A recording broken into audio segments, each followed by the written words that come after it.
जी news में आपका स्वागत है। आज की प्रमुख खबर इस प्रकार से है। महाशिवरात्रि का व्रत और शिव जी की कथा का वर्णन इस खबर में किया है। आपको खबर कैसे लगती है वह महाशिवरात्रि के दिन तथा कैसी लगी आपको बताने का कष्ट जरूर करिएगा। महाशिवरात्रि का व्रत शिव की कृपा किस तरह से पूजा करे कि शिव खुश हो जाए, ऐसे क्या करने से भगवान शिव खुश हो जाएंगे। आप देखिए, सिर्फ फाल्गुन महीने के कृष्ण पक्ष की चतुर्दशी को महाशिवरात्रि का व्रत किया जाता है। आचार्य अनिल शर्मा के अनुसार चतुर्दशी तिथि 12 मार्च दोपहर 3:03 तक ही रहेगी। इस बार चतुर्दशी तिथि में रात्रि का समय 11 मार्च ही रहेगा और शिवरात्रि में रात के समय चतुर्दशी तिथि का अधिक महत्व है, क्योंकि शिवरात्रि का अर्थ ही है शिव की रात्रि और चतुर्दशी तिथि पूरी रात रहेगी।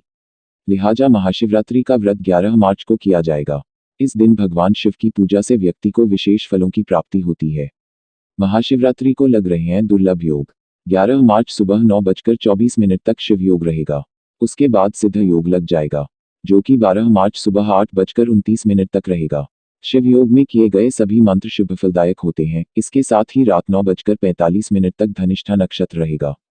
इस बार महाशिवरात्रि के दिन लग रहे हैं पंचक, बिल्कुल भी न करिए 5 काम।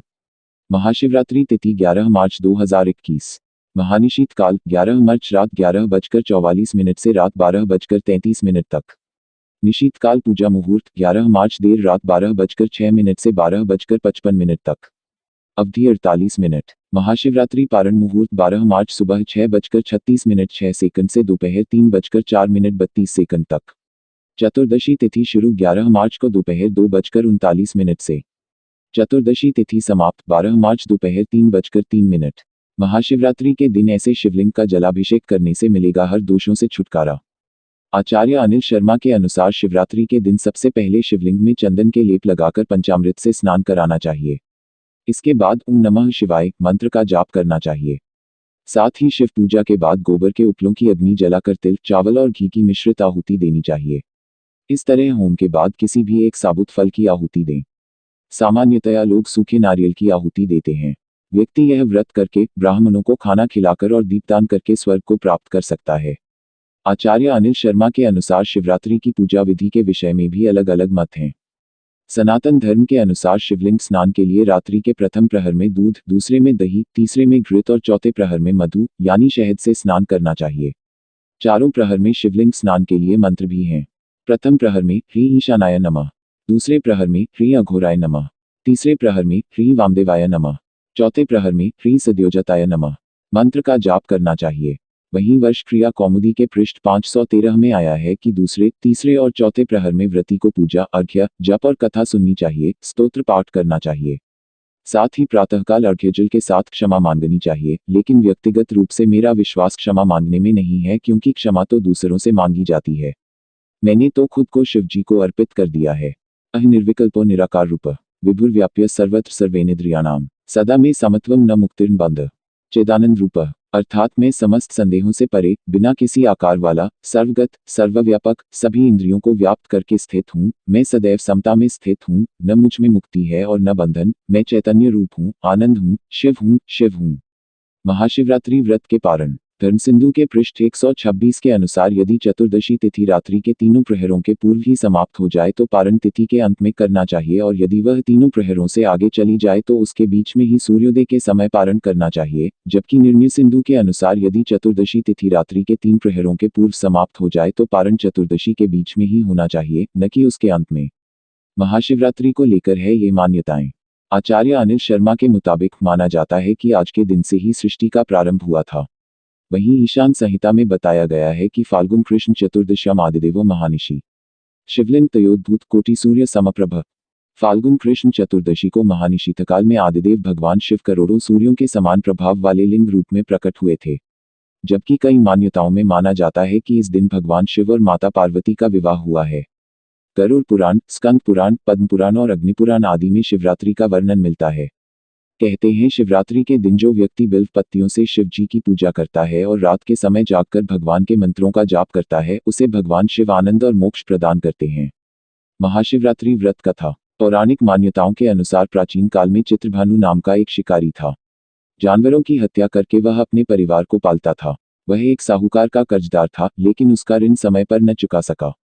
क्रोधित साहूकार ने शिकारी को शिवमठ में बंदी बना ली। संयोग से उस दिन शिवरात्रि थी। शिकारी ध्यानमग्न होकर शिव संबंधी धार्मिक बातें सुनता रहा। चतुर्दशी को उसने शिवरात्रि व्रत की कथा भी सुनी। शाम होते ही साहूकार ने उसे अपने पास बुलाया और ऋण चुकाने के विषय में बात की। शिकारी अगले दिन सारा ऋण लौटा देने का वचन देकर बंधन से छूट गया। अपनी दिनचर्या की भांति वह जंगल में शिकार के लिए निकला, लेकिन दिन भर बंदी गृह में रहने के कारण भूख प्यास से व्याकुल था। शिकार खोजता हुआ वह बहुत दूर निकल गया। जब अंधकार हो गया तो उसने विचार किया कि रात जंगल में ही बितानी पड़ेगी। वह एक तालाब के किनारे एक बेल के पेड़ पर चढ़कर रात बीतने का इंतजार करने लगा। भगवान शिव को प्रसन्न करने के लिए महाशिवरात्रि के दिन करिए खास उपाय। बिल्व वृक्ष के नीचे शिवलिंग था जो बिल्वपत्रों से ढका हुआ था। शिकारी को उसका पता न चला। पड़ाव बनाते समय उसने जो टहनियां तोड़ी वे संयोग से शिवलिंग पर गिरती चली गई। इस प्रकार दिन भर भूखे प्यासे शिकारी का व्रत भी हो गया और शिवलिंग पर बिल्वपत्र भी चढ़ गए। एक पहर रात्रि बीत जाने पर एक गर्भिणी हिरणी तालाब पर पानी पीने पहुंची। शिकारी ने धनुष पर तीर चढ़ाकर ज्यों ही प्रत्यंचा खींची, हिरणी बोली, मैं गर्भिणी हूं, शीघ्र ही प्रसव करूंगी। तुम एक साथ दो जीवों की हत्या करोगे, जो ठीक नहीं है। मैं बच्चे को जन्म देकर शीघ्र ही तुम्हारे समक्ष प्रस्तुत हो जाऊंगी, तब मार लेना। शिकारी ने प्रत्यंचा ढीली कर दी और हिरणी जंगली झाड़ियों में लुप्त हो गई। प्रत्यंचा चढ़ाने तथा ढीली करने के वक्त कुछ बिल्व पत्र अनायास ही टूटकर शिवलिंग पर गिर गए। इस प्रकार उससे अनजाने में ही प्रथम प्रहर का पूजन भी संपन्न हो गया। कुछ ही देर बाद एक और हिरणी उधर से निकली।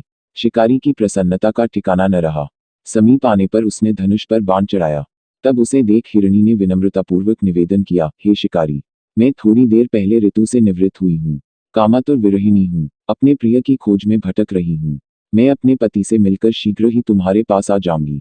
शिकारी ने उसे भी जाने दिया। 2 बार शिकार को खोकर उसका माथा ठनका। वह चिंता में पड़ गया। रात्रि का आखिरी पहर बीत रहा था। इस बार भी धनुष से लगकर कुछ बेलपत्र शिवलिंग पर जा गिरे तथा दूसरे प्रहर का पूजन भी संपन्न हो गया। तभी एक अन्य हिरणी अपने बच्चों के साथ उधर से निकली। शिकारी के लिए यह स्वर्णिम अवसर था। उसने धनुष पर तीर चढ़ाने में देर नहीं लगाई। वह तीर छोड़ने ही वाला था कि हिरणी बोली, हे शिकारी, मैं इन बच्चों को इनके पिता के हवाले करके लौट आऊंगी। इस समय मुझे मत मारो। शिकारी हंसा और बोला, सामने आए शिकार को छोड़ दूं, मैं ऐसा मूर्ख नहीं। इससे पहले मैं 2 बार अपना शिकार खो चुका हूं। मेरे बच्चे भूख प्यास से व्यग्र हो रहे होंगे। उत्तर में हिरणी ने फिर कहा, जैसे तुम्हें अपने बच्चों की ममता सता रही है, ठीक वैसे ही मुझे भी। हे शिकारी, मेरा विश्वास करो, मैं इन्हें इनके पिता के पास छोड़कर तुरंत लौटने की प्रतिज्ञा करती हूँ। हिरणी का दीन स्वर सुनकर शिकारी को उस पर दया आ गई। उसने उस मृगी को भी जाने दिया। शिकार के अभाव में तथा भूख प्यास से व्याकुल शिकारी अनजाने में ही बेल वृक्ष पर बैठा बेलपत्र तोड़ तोड़कर नीचे फेंकता जा रहा था। पौ फटने को हुई तो एक हृष्ट पुष्ट मृग उसी रास्ते पर आया। शिकारी ने सोच लिया कि इसका शिकार वह अवश्य करेगा। शिकारी की तनी प्रत्यंचा देखकर मृग विनीत स्वर में बोला, हे शिकारी, यदि तुमने मुझसे पूर्व आने वाली 3 मृगियों तथा छोटे छोटे बच्चों को मार डाला है, तो मुझे भी मारने में विलंब न करो, ताकि मुझे उनके वियोग में एक क्षण भी दुख न सहना पड़े। मैं उन हिरणियों का पति हूँ। यदि तुमने उन्हें जीवनदान दिया है तो मुझे भी कुछ क्षण का जीवन देने की कृपा करो। मैं उनसे मिलकर तुम्हारे समक्ष उपस्थित हो जाऊंगा। मृग की बात सुनते ही शिकारी के सामने पूरी रात का घटनाचक्र घूम गया। उसने सारी कथा मृग को सुना दी। तब मृग ने कहा, मेरी तीनों पत्नियां जिस प्रकार प्रतिज्ञाबद्ध होकर गई हैं, मेरी मृत्यु से अपने धर्म का पालन नहीं कर पाएंगी। अतः जैसे तुमने उन्हें विश्वासपात्र मानकर छोड़ा है, वैसे ही मुझे भी जाने दो। मैं उन सबके साथ तुम्हारे सामने शीघ्र ही उपस्थित होता हूँ। शिकारी ने उसे भी जाने दिया। इस प्रकार सुबह हो आई। उपवास, रात्रि जागरण तथा शिवलिंग पर बेलपत्र चढ़ने से अनजाने में ही पर शिवरात्रि की पूजा पूर्ण हो गई। पर अनजाने में ही की हुई पूजन का परिणाम उसे तत्काल मिला। शिकारी का हिंसक हृदय निर्मल हो गया। उसमें भगवत शक्ति का वास हो गया। थोड़ी ही देर बाद वह मृग सपरिवार शिकारी के समक्ष उपस्थित हो गया, ताकि वह उनका शिकार कर सके। किंतु जंगली पशुओं की ऐसी सत्यता, सात्विकता एवं सामूहिक प्रेम भावना देखकर शिकारी को बड़ी ग्लानि हुई। उसने मृग परिवार को जीवनदान दे दिया। अनजाने में शिवरात्रि के व्रत का पालन करने पर भी शिकारी को मोक्ष की प्राप्ति हुई। जब मृत्यु काल में यमदूत उसके जीव को ले जाने आए तो शिवगणों ने उन्हें वापस भेज दिया तथा शिकारी को शिवलोक ले गए।